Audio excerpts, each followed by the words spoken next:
مولانا صاحب ملک کے اندر الیکشن میں دھاندلی کے خلاف تو بولتے ہیں، اپنی جماعت کے اندر 5 سال گزرنے کے باوجود اس کے کہ الیکشن کا اعلان کرتے عجیب و غریب اعلان کر دیا کہ آئندہ 5 سال کے لیے یہی باڈی رہے گی۔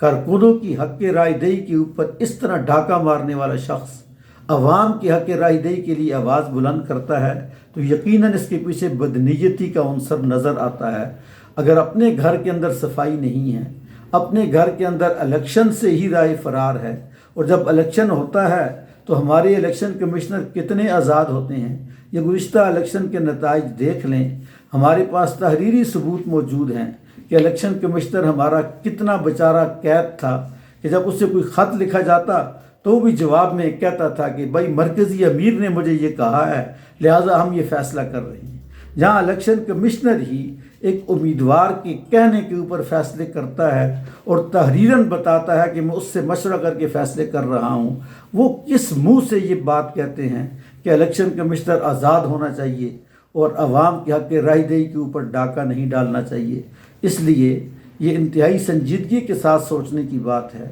کہ وہ جماعت جو ملک کے اندر شریعت کی بالادستی کی دعوے دار ہے، وہ پہلے اپنی حلقوں کے اندر شریعت کی بالادستی کو قائم کرے، سرمایہ داروں کی چاپلوسی کر کے جماعتی ورکروں کو دیوار کے ساتھ لگانے کے بجائے جماعتی ورکروں کو عزت دینے کا طریقہ سیکھیں تو انشاءاللہ پھر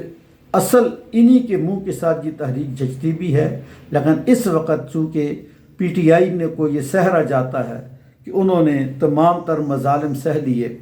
ملک سے باہر جانے کے لیے کسی قسم کے کسی معاہدے کے اوپر سائن نہیں کیے، تو تمام پارٹیوں کو مل کر جس طرح ان ججوں نے ان کے لیے ایک گواہی فراہم کر دی، تو آپ حضرات بھی میدان میں آئیں، قوم کو سچ بتائیں کہ آپ نے کب کب کس کس کے کہنے کے اوپر کس کے خلاف کام کیے تھے۔ تو انشاءاللہ عوام کو اگر اصل حالات نظر آگے، ہماری عوام باشعور ہے، صرف اس تک اصل